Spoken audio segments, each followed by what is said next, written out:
we have the bridge, which must be upright and straight.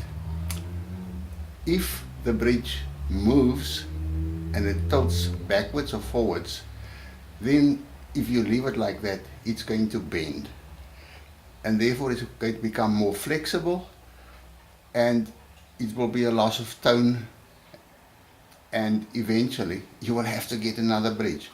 Now, if you tune with the fine tuners, the bridge is not glued to the top of the violin, so it's going to be pulled backwards.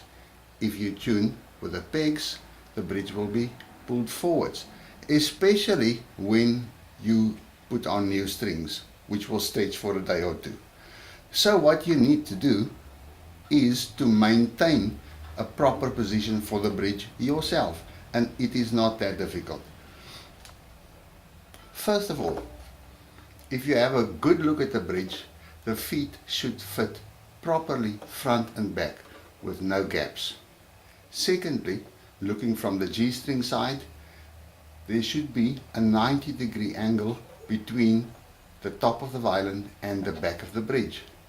The front of the bridge is beveled during trimming more than the back, so try and ignore the front. Don't look at the bridge as a whole, but rather at the back angle. Now,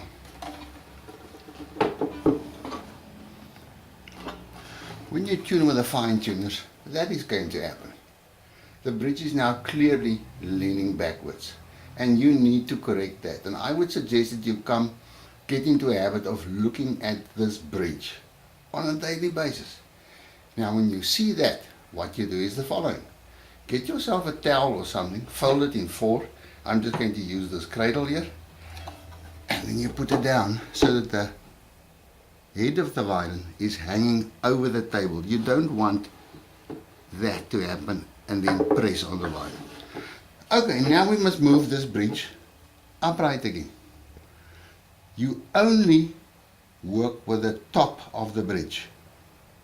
First of all, steady your hands on the edge of the violin like that, as if you're going to kill somebody karate style. Now, you don't want the bridge to slip while you're pushing it forwards. So put your fingers, your middle fingers, underneath the strings as close to the bridge as you can.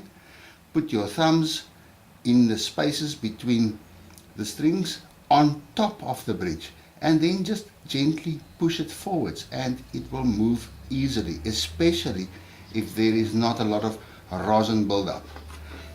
Then you check it again. There we go. Now, if you tune with the pegs, obviously the opposite will happen. And to correct that, you just reverse the procedure that you've just done. Steady your hands.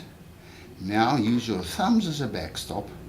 Put your index finger or middle finger, but index is better, on top of the strings in the middle, and gently pull it backwards. Move the top of the bridge only. Don't mess with the bottom. That should stay between the inner nicks. Then another thing that you should do, especially when you've got a set of fine tuners. In my experience, it can happen that the pegs are not touched for months on end. Now, because of the grain direction, which in the head is in that direction and the pegs in that direction, it's not all like a piece of metal. The wood is stiffer in certain directions than in others. Now you get temperature and humidity changes. Then eventually the pegs seize. The holes become oval and the pegs become oval. And to remedy that, you need to re-rim the peg holes and also shape the pegs again so that everything is round. By that time, probably the pegs are too small, so you need to fit new pegs. How do you remedy that? First of all, at least once a month, turn down the fine tuners so that they're all the way out, that they don't connect with the levers underneath anymore. Then you go one string at a time. just give it a quarter turn to make sure that it releases easily.